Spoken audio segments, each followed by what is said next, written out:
Welcome to Lore Whispered, where myths, epics, and folktales come alive in whispers of the past.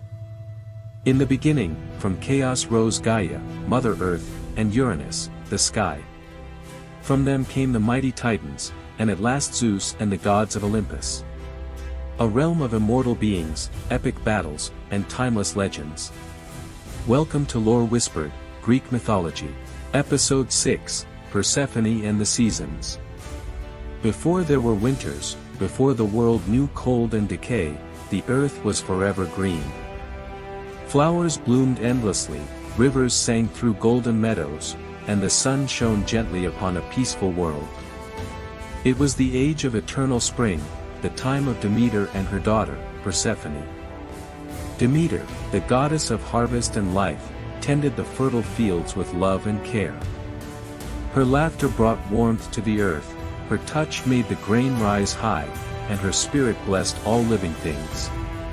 But the true joy of her heart was her daughter, Persephone, the maiden of spring, radiant and full of life. Persephone was unlike any other, gentle, curious, and radiant as dawn itself. Her laughter echoed through valleys, and even the gods paused to listen. Nymphs danced in her company, and butterflies seemed to follow her steps. To her mother, she was everything, a symbol of innocence, hope, and joy. But not all who watched her did so with tenderness. Beneath the surface of the earth, Hades, the god of the underworld, looked upon Persephone with a longing that turned to obsession. Though his realm was vast and rich with hidden treasures, it was cold and lonely. When he saw Persephone's light, he desired her warmth to brighten his eternal shadow. One day, as Persephone wandered far from her mother, picking wildflowers in a sunlit field, she noticed a flower unlike any other, a single, black narcissus, shining like polished onyx. As she reached to pluck it, the ground beneath her trembled. The earth split open with a thunderous roar, and from the chasm below emerged Hades in a chariot of obsidian, drawn by dark horses wreathed in smoke. Before Persephone could cry out, he seized her and descended into the underworld. The chasm closed, leaving behind only silence and a scattering of flowers crushed into the soil. When Demeter realized her daughter was gone, grief consumed her. She searched the world, torch in hand, wandering across land and sea, calling Persephone's name. The earth mourned with her.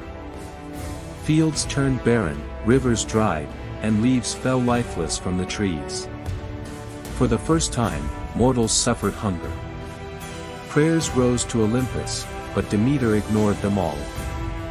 Her heart was broken, and without her blessing, the earth began to die. Even the gods grew troubled, for no offerings could reach them if mankind perished.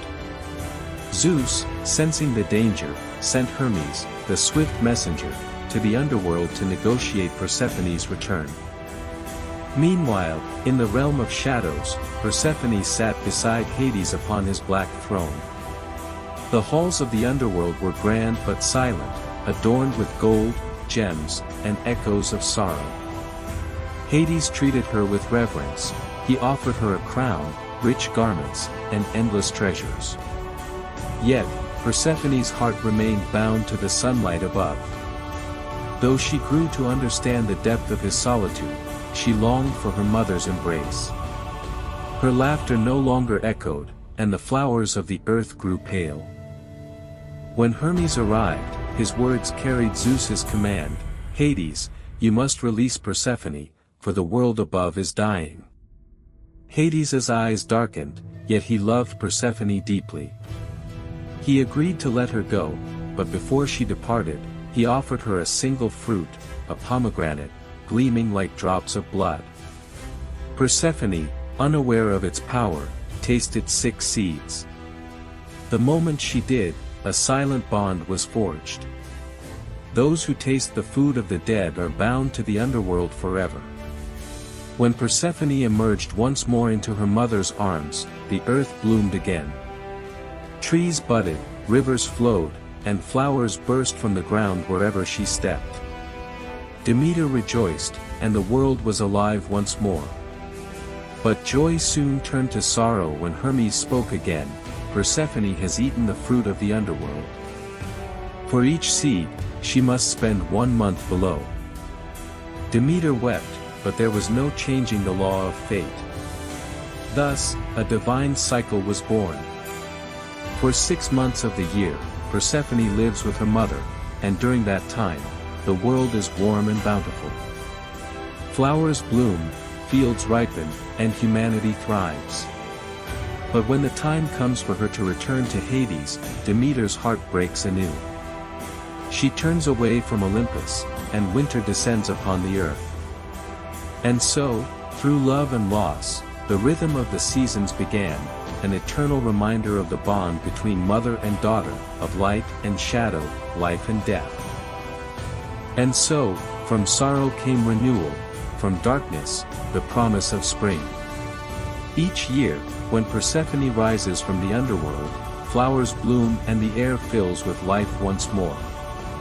And when she descends, the earth mourns, wrapped in the quiet sleep of winter. Thus, the world learned the rhythm of the seasons, not just in nature, but in the heart of every soul. For even in our coldest moments, we carry the hope of light's return, just as a mother's love calls life back to the earth. But not all tales of the gods and mortals end in harmony. Beyond the fields of Demeter, far from the light of Olympus, lies a kingdom cursed by fate, a story of prophecy, pride, and the cruel hand of destiny. In our next episode, we uncover one of the most haunting legends of all time. Episode 7, The Tragedy of Oedipus, the king who could not escape his fate. Thank you for joining us on this journey through the moving tale of Persephone and Demeter, an eternal symbol of a mother's love and the cycle of life and rebirth. If you enjoyed this video, please like, subscribe, and share to spread the timeless legends of Greek mythology to more viewers around the world.